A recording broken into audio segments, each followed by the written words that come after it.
best we can. Et vive el pueblo grosso! Et vive todos! Je vous demande de vous arrêter. Je crois aux forces de l'esprit. Bonsoir et bienvenue pendant le 20h pour votre agenda culturel très subjectif du vendredi. Côté livre, Jupiter's Legacy, qui a dit que super-héros et politique ne faisaient pas bon ménage. La séance ciné, nous restons dans la politique avec la leçon de cinéma d'Aki Kaurismäki et focus sur le divan de Staline de Fanny Ardant.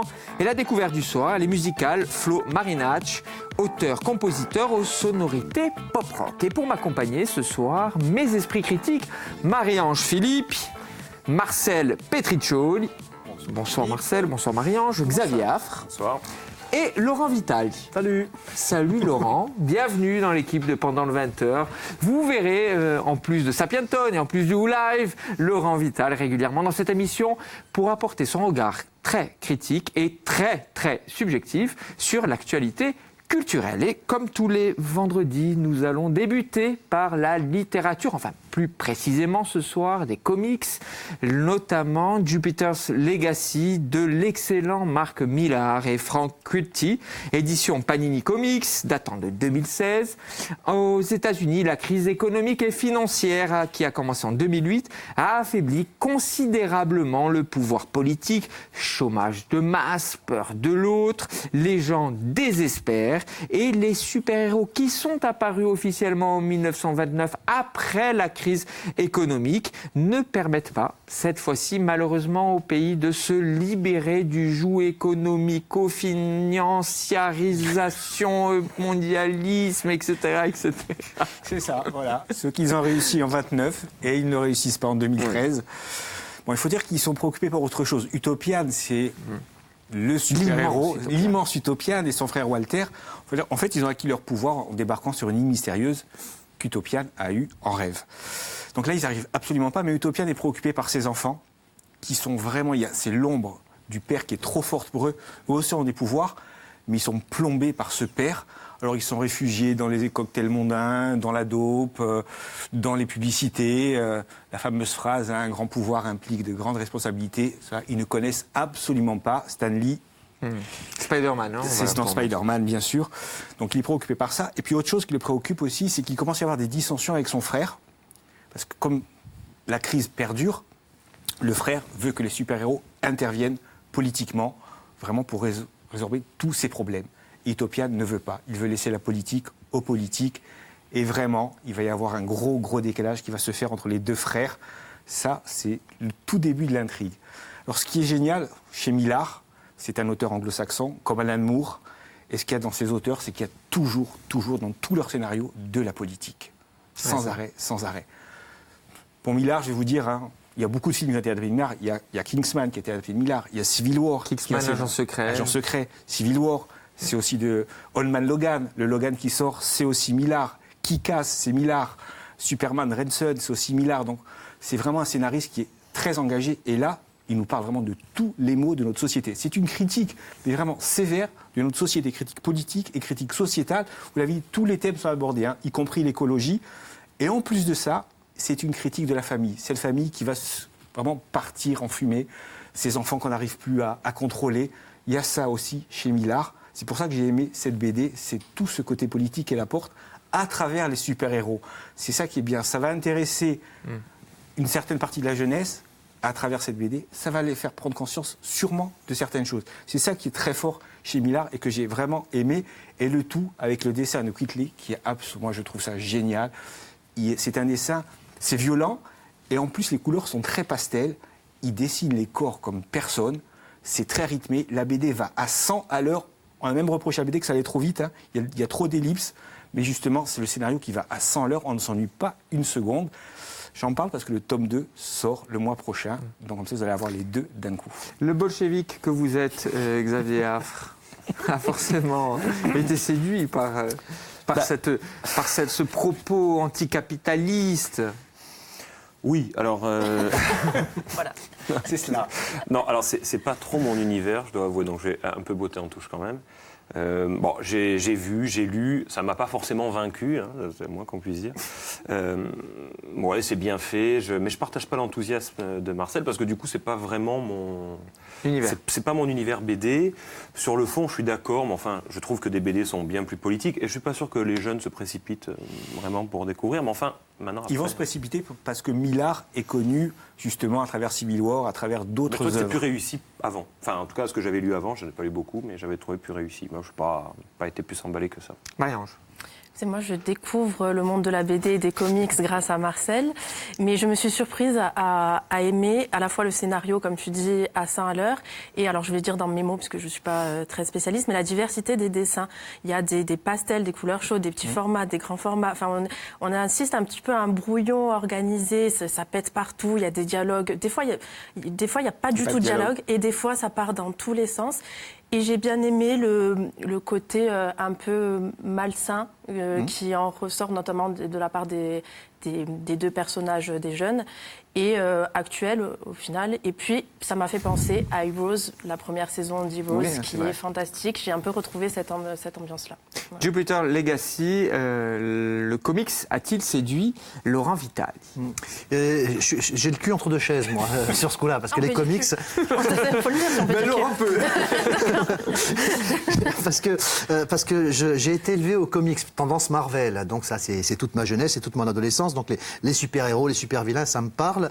Par contre, cette nouvelle tendance, nouvelle génération, où on se sert justement de super-héros pour dresser un portrait très sombre de la société, bon, j'adhère moins. C'est vrai que dans ce que j'ai lu, les dessins, c'est vrai que c'est top, c'est très graphique et tout. Mais après, pour attirer un public, peut-être pas si jeune que ça, mais très adulte, on est obligé de charger dans le gore, on est obligé de charger dans un dialogue pas forcément châtié, le côté très très sombre, très très noir des personnages. J'ai l'impression que c'est plutôt pour choquer, pour attirer un public peut-être un peu plus adulte. Voilà. Alors moi, peut-être que je suis resté trop gamin, trop enfant, j'en sais rien, mais moi, les super-héros qui portent un slip sur leur collant, moi, ça me dérange pas. Voilà. Je les trouve très bien, ils ont leur côté sombre, leur côté un peu trop héroïque, mais pour moi, ça fonctionne quand même parce que je ne vais pas dire qu'ils dénonçaient des choses, mais ils parlaient aussi à leur façon de la De société. toute façon, c'est vrai que la période que tu évoques, Marvel, s'adressait beaucoup plus à des jeunes. Alors que cette tendance actuelle s'adresse, on va dire, à des jeunes adultes. Mais on le voit même au niveau des séries de Marvel, c'est plus comme avant. C'est vrai, parce qu'on cherche à capter un autre lectorat. Les jeunes, pas forcément encore sur les comics. Donc on cherche à capter autre chose. Et c'est pour ça qu'il y a beaucoup d'auteurs anglo-saxons qui écrivent maintenant des comics parce qu'ils apportent autre chose, ce que n'apportaient pas forcément les auteurs américains à l'époque. Laurent dit quelque chose de juste. Hein. On a le sentiment, en tout cas, que dans les publications actuelles des comics, y compris dans les adaptations cinématographiques, on a le sentiment qu'il faut être sombre, qu'il faut être noir pour essayer d'interpeller le lecteur ou le spectateur. Parce que c'est aussi une vision de notre monde qui est comme ça. Je pense qu'ils ont cette vision. Et encore une fois, ils veulent dénoncer pour ne pas vraiment en arriver à ces extrémités que l'on voit là, ici ou même dans d'autres comics. Ils dénoncent quelque chose. C'est pour ça que c'est très très sombre. En même temps, la science-fiction a toujours fait ça, hein, c'est-à-dire tirer une petite sonnette d'alarme quand on sent un petit peu les dérives, mais peut-être pas d'une façon aussi sombre, comme on a dû le refaire au cinéma, hein, Xavier, avec toutes ces adaptations. Oui, c'était le propos aussi des Batman insupportables de Christopher Nolan, et complètement raté, où justement, et tout vient vers le contemporain pour nous marteler des messages qu'on voit ailleurs, bien sûr, 1000 fois mieux. Voilà. Moi, c'était juste pour placer Christopher Nolan et pour le descendre une deuxième fois. Une deuxième fois, vous avez dit Demi-millième fois. C'est ça, 2000e fois. Faites votre propre avis sur l'adaptation, enfin la création par Marc Millar de Jupiter's Legacy, conseillé par notre libraire Marcel Petrichou. On va passer du côté noir, du côté sombre de la force, avec Xavier Affre, et l'autre côté de l'espoir, un film de Aki Kaurismäki, sorti en salle le 15 mars. 6 ans après Le Havre, le cinéaste finlandais sonde toujours l'humanité d'une Europe très ambivalente, voire même ambiguë, face au malheur des réfugiés. Vous le savez, téléspectateurs de Pendant le 20h, que nous évoquons souvent les réfugiés, la crise des réfugiés dans les émissions du lundi au jeudi. Mais aujourd'hui, cette thématique est aussi d'actualité dans notre agenda culturel. C'est difficile de ne pas la voir, qu'elle n'arrive pas au cinéma, parce qu'on en parle beaucoup, donc les cinéastes s'en inspirent évidemment, malheureusement, je dis malheureusement parce qu'on préférerait le contraire. Et Kaurismäki, alors je ne sais pas si vous connaissez, cinéaste finlandais, bon, il était surtout connu pour L'homme sans passé. L'homme sans passé, très bon. Au loin s'en vont les nuages, c'est des films un peu plus anciens. Et là, on attendait le retour un peu de ce cinéaste, parce qu'il a un humour très particulier, peint sans rire, enfin il rit jamais quasiment, lui, en tout cas le réalisateur. Et dans son cinéma, c'est un peu ça, c'est de l'humour toujours à froid. C'est assez grinçant et moi j'avais envie de savoir ce qu'il allait donner sur cette crise des réfugiés. Et alors c'est à la fois une charge contre son pays, finlandais, on ne le sait pas trop, mais qui est un pays assez large au niveau de l'ouverture et qui a resserré les vis il n'y a pas très longtemps sur l'accueil des demandeurs de droit d'asile. Et là, le film confronte en fait l'arrivée d'un Syrien qui arrive en Finlande. Malgré lui, je veux dire, parce qu'il ne voulait pas aller en Finlande, il y a peu de monde a priori qui se destine immédiatement en Finlande. Mais il se confronte avec un Finlandais, un vendeur de chemises. C'est les deux qui vont se rencontrer. L'un a quitté sa femme, elle boit, donc il veut faire autre chose. Et lui, c'est un Syrien qui arrive. Et les deux vont se rencontrer, ce qui donne des scènes très drôles. Alors, il faut aimer l'humour finlandais. Évidemment, j'ai pas dit grolandais, je dis finlandais. Quel est-il justement l'humour finlandais? Parce que le style, le style de Kaurismäki est simple. Ce sont du comique de situation. Donc rien que par les trognes des personnages, en général, je sais pas où aller chercher. Je crois que les Finlandais sont tous drôles, je sais pas où avec des têtes bizarres. Mais je m'excuse auprès des Finlandais parce que tous les films que je vois d'Aki Kaurismäki, il y a une gouaille. C'est incroyable. Ah non, mais même physiquement. D'ailleurs, c'est très drôle.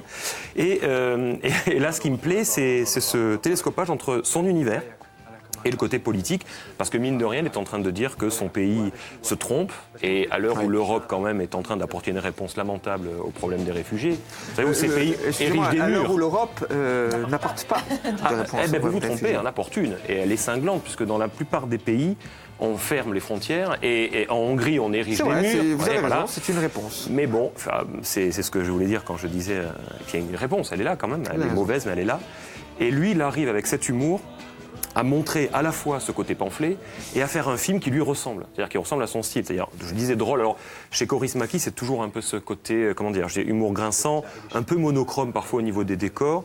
Ça paraît un peu figé, c'est volontairement figé, les comédiens on a l'impression qu'ils jouent au théâtre presque, mais c'est volontaire. Donc, et ça crée un décalage qui, ma foi, donne un film humaniste, généreux et en même temps d'actualité brûlante. Un film humaniste, Marie-Ange ? Oui, complètement. Je ne connaissais pas ce réalisateur et je me suis plongée avec plaisir dans la lenteur de ce film, dans l'humour très subtil, très grinçant. Et je parle à chaque fois de cet aspect-là, mais c'est vraiment quelque chose à laquelle je fais attention, c'est la photographie. Et ça m'a rappelé les tableaux de Edward Hopper, vous savez, le peintre des années 20 américain. Il y a des couleurs très contrastées. Il filme un espèce d'ennui très coloré et j'ai beaucoup aimé. Voilà. C'est très esthétique comme film. L'amoureux de Hooper que vous êtes, Marcel, a forcément été séduit. Eh bien oui. Bizarrement, oui. Tout arrive. Tout arrive. Qui aurait dit ça, Vous qui nous suivez, chers téléspectateurs, vous qui nous suivez depuis le septembre, vous le savez régulièrement, pendant le 20h, le vendredi, l'agenda culturel, ces deux personnes, Marcel Petricciol, notre libraire, Xavier Affre, notre cinéphile, s'entendent, mais alors très rarement. Et là, la magie, c'est la magie Laurent Vital sur le plateau. Laurent, faut que tu viennes plus souvent. Voilà, c'est tout. Non, j'ai vraiment été séduit. Mais, tout a été dit, les gouailles, l'ambiance. Voilà. Je suis parti avec plein d'a priori. J'ai dit encore un film à Xavier. Eh ben non, voilà, j'ai été séduit. Même cette lenteur m'a séduite. Voilà. Je suis censé donner mon avis. En tout cas, donner quelques coups de réflexion. Alors, je vais rassurer Xavier. J'en ai entendu parler parce que je regarde beaucoup la télévision. Mais malheureusement, je n'ai pas fait partie des 5 spectateurs au cinéma. Donc, je ne voudrais pas dire de bêtises sur ce film. Je préfère m'abstenir. Vous allez en dire, pas de bêtises, mais ce que vous pensez de l'autre film programmé par Xavier Affre. Oui, l'autre film. Alors, il y a politique. Fanny Ardant, il y a le grand Depardieu dans ce film, Le divan de Staline. Staline, qui vient se reposer 3 jours dans un château au milieu de la forêt. Il est accompagné de sa maîtresse de longue date, Lydia. Dans le bureau où il dort, il y a un divan qui ressemble à celui de Freud à Londres. L'analogie est très intéressante, elle tisse tout le lien du film. Il propose à Lydia de jouer justement au jeu de la psychanalyse, mais uniquement la nuit. C'est oui. Alors, c'est le troisième film de Fanny Ardant. C'est votre dernière phrase, ça m'a. J'étais parti dans mes pensées. Donc troisième film de Fanny Ardant. Et alors de suite, oui, j'entends le corbeau. De suite, je dois dire que les critiques ne sont jamais tendres avec elle. Voilà, c'est le fan de Fanny Ardant qui va parler. Je ne sais pas pourquoi. C'est-à-dire que Il y a vous et Vincent Delerme. Non, mais autant certaines critiques vont s'extasier devant des films de Lelouch. Je me demande. Enfin, moi, je me pose des questions quant à ce brave homme, quant à sa capacité de faire du cinéma. Et alors Fanny Ardant qui nous propose une adaptation peut-être sage, on va en parler, peut-être classique. Il y a quand même une vision de cinéma, quoi. Et je trouve qu'on lui fait pas de cadeau. Alors je sais pas pourquoi, il y a un contentieux Fanny Ardant, je ne sais pas. Peut-être parce qu'il y a Gérard Depardieu aussi dedans, évidemment. Qui est très bon. Oui, qui est très bon. Et alors, adaptation d'un livre de Jean-Daniel Balthassa, qui était un livre très très bon livre, recherché. On en a discuté, parce que j'ai eu la chance de le rencontrer il y a quelques semaines. Et en fait, c'est vrai qu'il a beaucoup travaillé sur ce livre en consultant les archives, ce qui n'est pas chose facile en Russie actuellement. Et il avait fait un livre qui était à la fois, qui évoquait Staline, mais c'est Staline sans être Staline. C'est ça ça paraît un peu aberrant ce que je dis. Mais le film, c'est ça aussi. C'est-à-dire que il faut pas y voir un documentaire style Apocalypse sur Staline, c'est pas ça. C'est un film qui part de la personnalité de Staline. Et Gérard Depardieu a bien compris la chose, à mon avis. Il en livre une prestation. C'est comme un conte, une fable. Il le singe pas, en tout cas. Non, et puis finalement, on peut le voir comme étant un de ses portraits à lui. Ça peut être aussi un film sur un dictateur. Moi, ce que j'aime bien, c'est qu'on ressent dans cette espèce de huis clos toute la terreur du stalinisme. Et voilà, et je trouve que c'est assez fort, sans être forcément un grand film, mais c'est plutôt bien. Gardez-en Bien sûr. quelques arguments, parce que ça va s'animer autour de cette table, en tout cas dans ce petit salon de Pendant le 20h. Marie-Ange. Avant de voir le film, j'ai eu un a priori positif pour le coup, parce que je suis aussi, avec Vincent Delerme et toi, fan de Fanny Ardant. Et au final, je ne suis pas rentrée dedans. Ça m'a laissé une impression de... Ça a eu du mal à s'incarner pour moi. Voilà, Gérard Depardieu, je ne l'ai pas trouvé convaincant. La réalisation, je ne l'ai pas trouvée convaincante. Et j'ai trouvé... Quand même, on voit qu'il y a de l'intelligence dans ce film, dans le scénario. On voit où elle a voulu en venir. Mais je trouve que ça a du mal à s'adapter au cinéma et qu'elle a voulu prendre un chemin peut-être un petit peu complexe dans la réalisation et ça n'arrive pas à la hauteur. Vous dites complexe, moi j'ai eu le sentiment l'inverse. C'était trop sage, trop plat. Parfois, je suis d'accord avec vous, même didactique. Vous savez, vraiment une adaptation qui colle. Je n'ai pas lu le livre, vous en direz un peu plus, mais qui colle en tout cas au livre. Presque, vous savez, très scolaire. Oui, mais il y a beaucoup de non-dits, beaucoup de sage. silence. Alors peut-être c'est mon esprit torturé qui les a interprétés. Ce qui est fort probable. C'est ce qui est fort probable. Mais j'ai trouvé que ça collait, que son intention a été trop forte par rapport à la réalisation. Et Gérard Depardieu, oui, il a ce côté positif de ne pas singer Staline, mais en même temps, il a du mal à l'incarner, je trouve. Non, je n'ai pas trouvé, moi. Moi, j'ai trouvé que Depardieu était très bon dans ce rôle. Ça faisait longtemps que je n'avais pas vu aussi bon dans un rôle. Après, moi, le film, j'ai bien aimé, mais c'est la réalisation. Je trouve que ça pêche. Il n'y a pas d'innovation. C'est que des plans fixes à chaque fois. Ça m'a un peu gêné. J'ai plutôt l'impression que c'est du théâtre filmé. Voilà. Plus qu'un film de cinéma. Après, qu'elle ait de bonnes intentions, c'est louable. Puis j'adore Fanny Ardant. Donc voilà, c'est juste le petit bémol que je fais au film. J'étais plus dans une pièce de théâtre que dans un cinéma. Est-ce qu'il y a le regard de Fanny Ardant sur le livre et ce regard se perçoit-il dans le film en fait? C'est ça. Est-ce qu'il y a d'elle, de sa personnalité, de son regard sur le monde, sur cette époque-là, la Russie, Staline? C'est ça que j'ai bien aimé, c'est qu'en ayant lu le livre et en regardant le film, d'ailleurs dans le sens inverse, ce qui est intéressant, et c'est ce que conseillait d'ailleurs l'auteur finalement, il y a des vrais partis pris. C'est-à-dire que quand on voit la séquence d'ouverture avec la brume, la grille qui s'ouvre, tout ça n'apparaît absolument pas dans le roman, il n'y a pas cet aspect fable et conte. Et puis, elle a un petit peu changé, la fin est différente, elle en fait une fable sur le pouvoir et l'art, ce qui n'est pas forcément le cas du livre aussi. Donc c'est pour ça que moi, ce qui me plaît, c'est qu'il y a un vrai regard. C'est qu'elle a lu le livre, on voit bien. Elle a adoré le livre, elle adore la Russie. Mais elle adore la Russie, mais elle a réussi à s'en détacher un peu. C'est ça qui est assez fort. Alors après, je rejoins. Mais en restant vraiment. On retrouve le livre. C'est classique. Bon. Non, mais elle a l'esprit du livre. Il est là. C'est son interprétation. Elle suit la trame, oui, bien sûr. Mais c'est ça qui est intéressant justement, c'est que et c'est pas un copier-coller du livre. C'est aussi sa vision. C'est ça que j'ai aimé. Laurent. Alors, honnêtement, moi je suis parti sans a priori, contrairement à ce qu'on pourrait penser. Il y a Depardieu, il y a Emmanuel Seigné. Bon, Fanny Ardant, c'est vrai, je suis pas très fan, honnêtement. Et donc, j'ai regardé le film. Et c'est vrai que ça commence bien, c'est cette brume, ce portail qui s'ouvre. C'est vrai qu'on a l'impression qu'on est dans le conte entre le chien des Baskerville ou encore même Harry Potter. C'est un peu surprenant. Je dis, tiens, je m'attends pas à ça. Moi qui aime beaucoup les biopics et les films historiques, on va parler de Staline, il y a Depardieu, ça devrait le faire. il y a Depardieu qui apparaît. La première image, je me dis, tiens, c'est Obélix qui s'est déguisé en Staline. Puisqu'il nous a affublé d'une moustache complètement ridicule. J'ai eu du mal un peu à accrocher. Mais enfin, après, ça s'est très bien passé. Je te rassure tout de suite. Ça s'est très bien passé. Je passe 20 minutes extraordinaires. Et à un moment, je me réveille. Parce qu'il y a une des servantes qui casse une assiette par terre. C'est une des scènes d'action du film. Et je dis, bon, ben là, il faut que tu ailles jusqu'au bout quand même. Non, mais franchement, j'ai eu du mal. J'ai eu du mal. J'ai eu du mal parce que j'ai trouvé ça très long, très pesant. Je vous ai entendu parler beaucoup de la réalisation, c'est vrai. Ah oui, Laurent va au bazooka. Il y a un montage qui est un peu particulier et c'est vrai que ça m'a fait penser un petit peu au cinéma français des années 70. On prend son temps. Et le problème, c'est qu'on prend trop son temps. Et ça dessert complètement le propos. Enfin, en tout cas, comme je l'ai dit. Donc, je peux le dire, profondément ennuyé, malgré Depardieu. Bon, c'est vrai que ça reste quand même un très grand acteur, ça, il ne faut pas dire.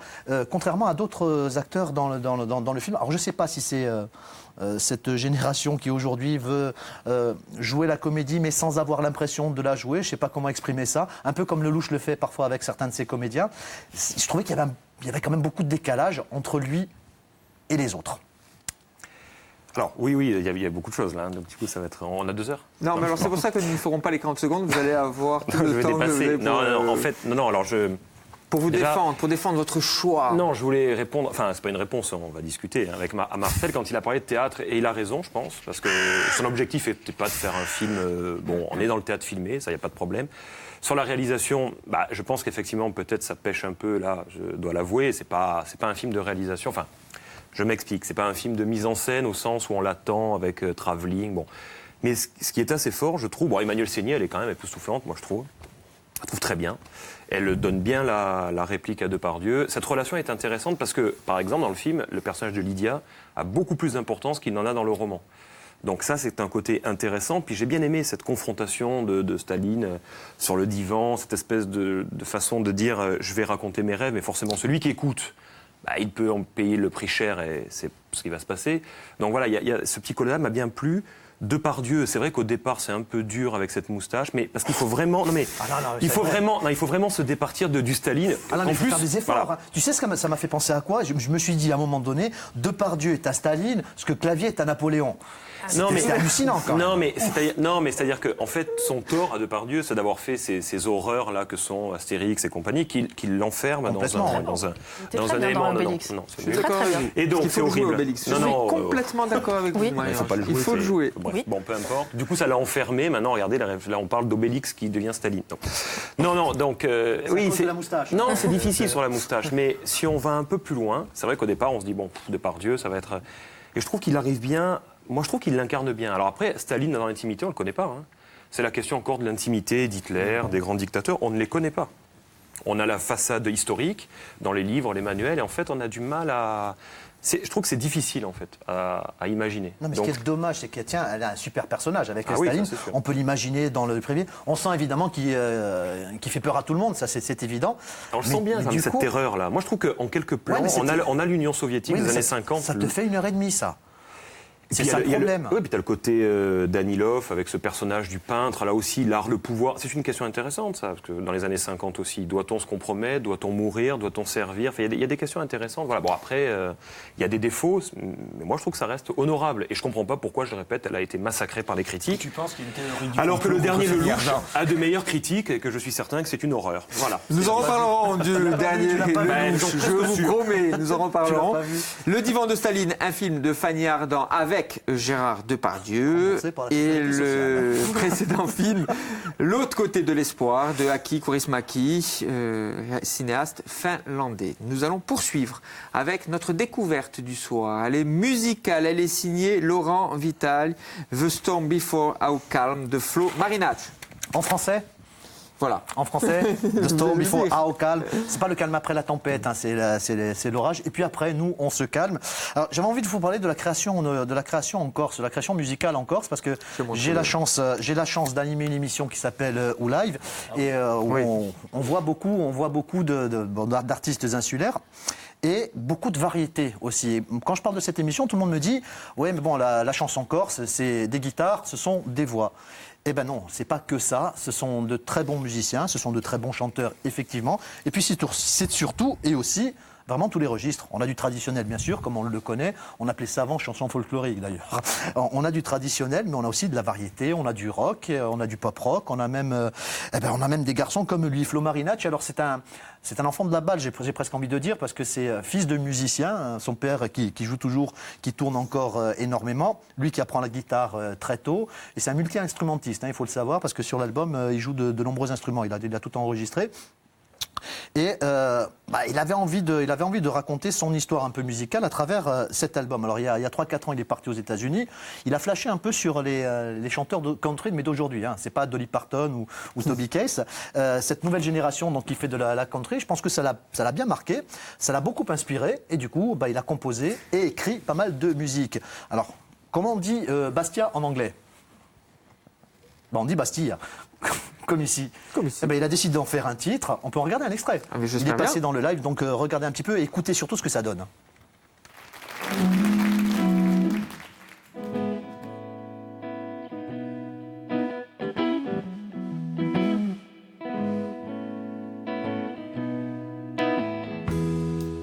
I'm just a 17-year-old boy about to grow old. Waiting for my girl to pick me up. There's a sour taste in my cup. I have to leave my whole life behind me. I see all my friends turning down the alley. Sealed in my mom's eyes. Un vrai musicien de la... En plus, il a une gueule. Voilà.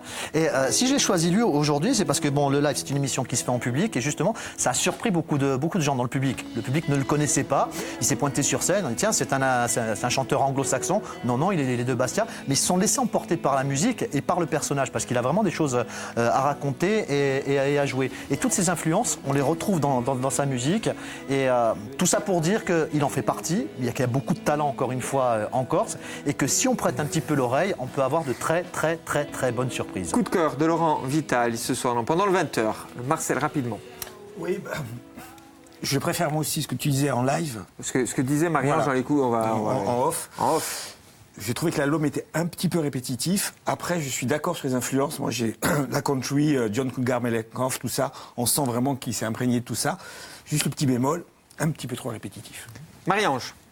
Ouais, j'ai 40 secondes ou j'ai plus? Vous avez plus. Allez, on va vous laisser plus de temps pour évoquer cette album. Alors je vais pas juger la technique parce que c'est un bon musicien, il a une super voix, c'est très bien produit. Après, moi, j'aime bien les artistes qui apportent quelque chose de nouveau, d'intéressant. J'aime bien quand il y a un engagement, même si c'est pas dans le discours, un engagement musical. Et là, malgré toutes les qualités techniques, je n'ai rien trouvé d'intéressant. Je ne vois pas la particularité, la singularité de ce groupe, de ce jeune homme. J'ai l'impression de faire un grand bond en arrière dans les années 90-2000, une espèce de musique teenager entre l'affreux John Mayer et les affreux Nickelback. C'est dommage parce que John Mayer, il a beaucoup influencé. Hein. Ben oui, ça s'entend. Du coup, voilà, je me suis pas trompée. Et j'ai eu l'impression, vous savez, les thèmes musicaux qui accompagnent les séries des années 90, quand il y a une espèce de scène de questionnement dans Dawson ou de rupture ou de choses comme ça, j'ai l'impression d'avoir ce thème musical-là. Et les chansons sont toutes les mêmes dans l'intention, les mêmes dans la construction, les mêmes dans les accords. Oui, c'est de l'artillerie lourde là. Porté par une pochette absolument ringarde. Même Goldman aurait moins fait ringard. Et je suis désolée, je dis ce que je pense, mais je suis peinée parce que ça a l'air d'être un très bon musicien, un très bon chanteur, mais je ne vois pas l'intérêt. Et en plus, je trouve que c'est vraiment très années 90-2000, et je ne vois pas ni de nouveauté. Et j'ai l'impression d'avoir écouté la même chanson pendant 1 heure. Alors Xavier, vous qui avez été biberonné à la série Dawson Creek, est-ce que vous avez... Alors moi je suis un peu comme Marie-Ange. J'avais envie d'aimer parce que du coup on est aussi attentif dans l'émission quand même, et on suit Oula évidemment, donc de la création insulaire, des nouveaux groupes ou nouveaux chanteurs qu'on découvre. Et moi aussi, alors moi je suis moins la voix, c'est que l'écoute pas live, c'est l'écoute album. La voix, moi Ça m'a un peu gêné, je sais pas, je suis pas spécialiste musique, hein, donc je dis ce que je ressens à l'écoute de l'album. Et puis j'ai trouvé aussi que, voilà, il y a 2 chansons que j'aime bien. Alors j'avais une qui s'appelle The Villes, je me rappelle plus le titre d'ailleurs du coup, honte à moi. Il y en a 2 que j'aime bien, une s'appelle M. Voilà, que j'aime bien. Et après j'ai trouvé Devil's aussi... Song. Voilà, exactement. Mais j'ai trouvé un petit peu que j'avais l'impression d'écouter entre la 1 par exemple et la 7e chanson, j'ai l'impression d'entendre le même morceau. Donc voilà, je rejoins un peu le côté répétitif. Après, loin de nous de dire, voilà, comment dire, je juge pas ni là ni ce qu'il fait parce que ça a le mérite d'exister. C'est vrai qu'ici, ce genre de musique, on n'en entend pas beaucoup quand même. Donc voilà, j'ai enrobé, mais il a voilà. tout fait tout seul. Donc c'est ça qui est méritant quand même. Il a tout fait tout seul pour la plupart, autoproduit. Là, son disque part un petit peu pour les festivals, etc. Et moi, pour remonter un petit peu, et je te le fais en 2 mots. Alors c'est vrai que ça peut vous paraître répétitif, mais un peu comme on écoute un genre de musique qu'on n'apprécie pas forcément, ça je peux très bien le comprendre. Ceci dit, je suis pas d'accord avec vous sur les années 90. C'est de la musique qui existe encore aujourd'hui, elle a le mérite d'exister. Et puis je trouve qu'il le fait plutôt bien. Et on l'entend, on le voit également dans l'émission Live présentée par Laurent. Flo Marinach, The Storm Before How Calm, le choix de Laurent pour la musique du soir. Merci à vous tous d'avoir confronté vos opinions, d'avoir donné vos avis sur l'actualité culturelle insulaire et nationale et voire même internationale. C'était pendant le 20h, je vous dis, à lundi, même lieu, même heure.